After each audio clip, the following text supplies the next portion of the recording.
after I was around Guru for a while, you get this sort of awe, you know, because you see how much he's doing and how many types of people he's dealing with, from, you know, outward big shots that are coming to things to what he calls us the little big shots that we're doing projects. And I saw that sometimes we really invested in beginning to do something, maybe a concert somewhere, and put a lot into it. But if someone wasn't doing well or they were getting the wrong attitude about it, Guru would immediately just pull the plug. And he said, no, no, no, leave this now. Or something was happening in the world and he would see this is not the right time. I know a big event was going on with a run and he just said, no, let it go. Let it go.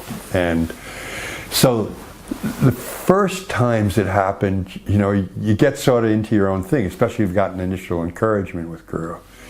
And then you start rolling, and then you basically got out of Guru's consciousness. You want to win, you know?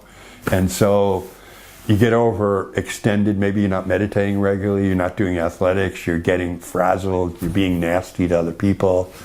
You know, I remember one time something happened at the, we had a place that was called Progress Promise at the time, and people were parking across the street at a certain place. So we went, the gardens isn't there, someone bought paint and we painted in the thing to keep our neighbor happy. And he was happy because, you see, we were really trying people, because he needed to have cars come in and out. And so just after we'd done this whole thing and people were getting it together, one particular person I won't name decides that for that person's convenience, they had to deliver something. So they parked their car there, and I come down, it's half hour later, so what's going on? We just did this whole thing with the neighbor, you know, and they said, well, it'll be 5 minutes. I said, how long? It's a half hour ago. So I'm steaming, you know, I couldn't believe that sort of attitude, you know, and they had to know we were having problems. Anyway, I went up into the hall, and I said the person's name, and I said, you're parked outside in that zone, da-da-da-da. And that person was kind of embarrassed and got up and started to come there. And Guru went, Adhiratha, from the front. I said, Guru? He said, this is not the street.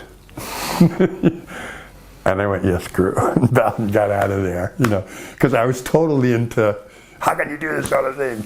And obviously I could have just walked up and to the side and, you know, mentioned to this person, you know. But there was things like that when Guru, for the example of everyone, it was totally correct, and I was out of line, you know.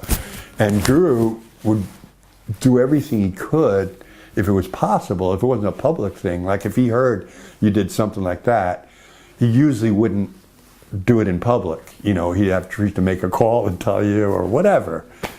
But I have to say that was the value of like Pulak and Dadabir, and sometimes Morale and a few others, that Guru would use them to make a point. I remember at one birthday party, usually the birthday party, Guru was, you know, praising the person and blessing them, and we were talking stories, and all of a sudden, for this particular person, he got read all the things he wasn't doing right. And some of them were things that we didn't particularly like about the person. So some of us were like, oh, Guru's saying what we'd like to say, you know? And at a certain point, Guru looked around the room and he said, the things I'm saying to him, do you not think it applies to most of you in the room? Different levels, different times, but the same type of things.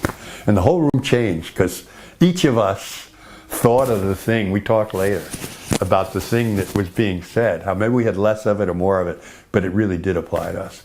And that's another thing about, if there was a group of people doing something, and that group was charged with doing something, if one member of the group didn't hold up, it wasn't just that member, it was the group's responsibility. And that was a different way that I know about working with groups, but I didn't quite have that extensive view of a group network. You know, like the inner commitment to correct each other with the idea that you're correcting yourself. You know, because the group's responsible for that task he gave us. So that was a new learning for me.